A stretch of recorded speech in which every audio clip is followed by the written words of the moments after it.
जैसे इस जगह पे दिया है, निम्न आंकड़ों से तुलनात्मक आय विवरण तैयार करें।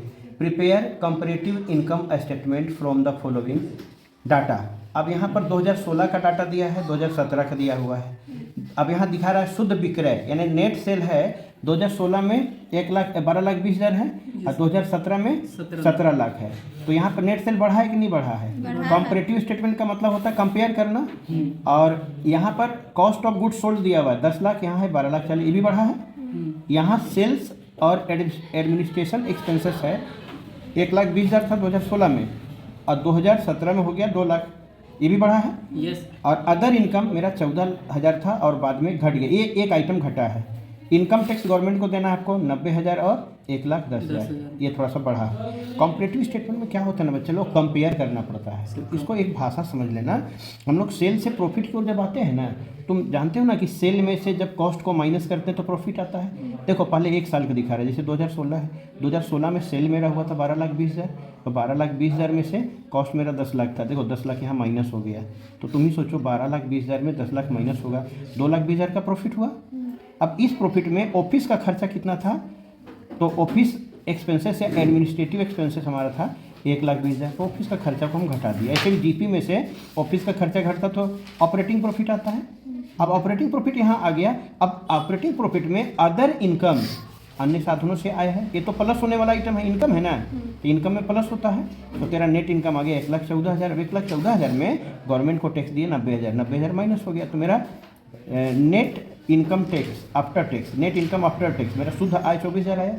सेम इसी तरह से 2017 वाला भी काम हम लोग करेंगे, ठीक है। इतना तो समझ में आ गया। अब कहोगे सर कॉम्परेटिव स्टेटमेंट बनता कैसे है, तो इसका मतलब ही है कॉम्परेटिव स्टेटमेंट को कंपेयर करना। तो देखो यहाँ 2017 में 12,20,000 था, 2016 में, 2017 में 17 लाख है।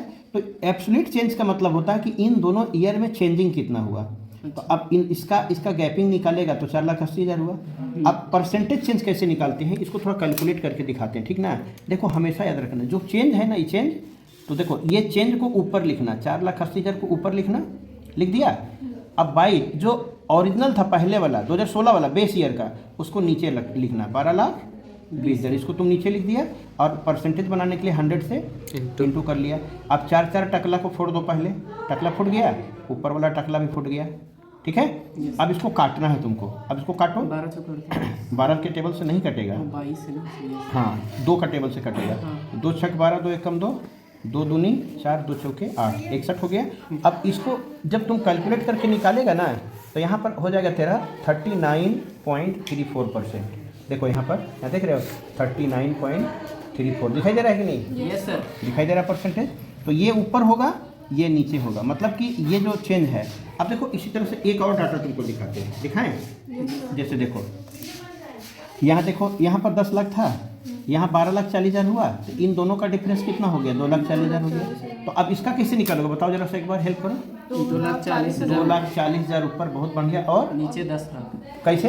ये बेस ईयर वाला नीचे हो जाएगा, 10 लाख नीचे हो जाएगा इंटू 100 और इंटू 100, एकदम राइट। अब इसका भी 4 टकला फोड़ देने का, 1 2 3 4 फोड़ देने का, एक टकला इसका भी फोड़ देने का। कुछ बुझाया? Yes sir, 24%। हाँ कितना आया? 240 24% करके और आया। 24 हाँ तो ये भी ना बचा, हाँ 24 से इंटू करेगा। यहाँ टकला भी तो ज़्यादा फोड़ दिए, 4 1 5, 24 से 10 लाख था ना, एक जीरो और होना चाहिए। हाँ 6 जीरो होना चाहिए। हाँ ठीक है। तो कितना परसेंट आया? 24%। जरा चेक करो, देखो यहाँ पर इस लाइन में 24% है ना। यानी देखो इन दोनों में जो गैपिंग है वो 2,40,000 ऊपर हुआ और नीचे में कौन हुआ? 10 लाख, और इंटू 100 किया, बस हो गया कंप्लीट। तो अब यहाँ पर देखो परसेंटेज चेंज कैसे निकलता है। जो चेंज है वो ऊपर, यहाँ क्या लिखा है? Absolute change by amount of base year into 100। देखो चेंज जो है ऊपर और बेस ईयर का अमाउंट नीचे और इंटू 100। तो नहीं कंप्लीट हो गया ये, यस सर। इसी को कंपैरेटिव स्टेटमेंट बोलते हैं।